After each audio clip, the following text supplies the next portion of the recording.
চট্টগ্রামে কোনোভাবেই ঠেকানো যাচ্ছে না একের পর এক হত্যাকাণ্ড। রাজনৈতিক বিরোধের পাশাপাশি আন্ডারওয়ার্ল্ডে সন্ত্রাসীদের বিভিন্ন গ্রুপের দ্বন্দ্বে খুনাখুনির ঘটনা বেড়েছে।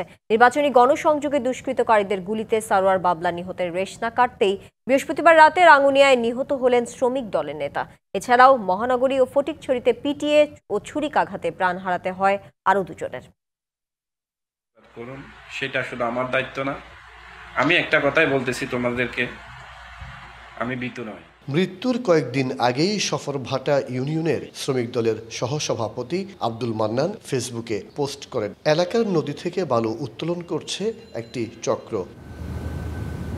এরপর বৃহস্পতিবার রাত 11টার দিকে রাঙ্গুনিয়ায় মোটরসাইকেলে করে যাওয়ার সময় মান্নানকে গুলি করে পালিয়ে যায় দুর্বৃত্তরা। ঘটনাস্থলেই মৃত্যু হয় তার। কি জন্য মারছে এগুলো এটা আল্লাহ জান। আমার ভাই তো নিহত হয়েছে, আমার ভাইয়ের বিচার আমরা উপযুক্ত বিচার চাই। আমরা রাস্তাঘাটে হাঁটবো, আমাদের বিশ্বাসটা করি।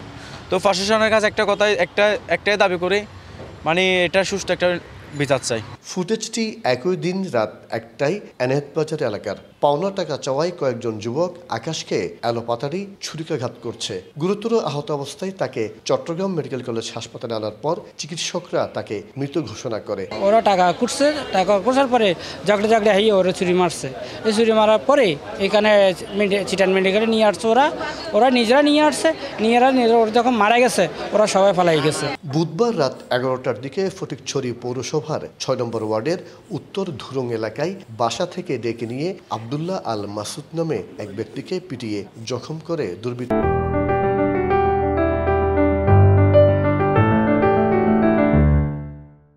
বৃহস্পতিবার রাতে চিকিৎসাধীন অবস্থায় তার মৃত্যু হয়। এরা তো একজন সিন্নিষ্ট সন্ত্রাসী, এদের বিরুদ্ধে বিভিন্ন থানা মামলা আছে।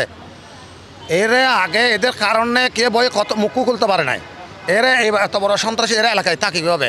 রাজনৈতিক বিরোধে চট্টগ্রামে গত 13 মাসে খুন হয়েছে 15 জন। এর মধ্যে বিএনপির অভ্যন্তরীণ কোন্দলে 10 জন খুন হয়েছে, তার মধ্যে 7 জনই রাউজানের।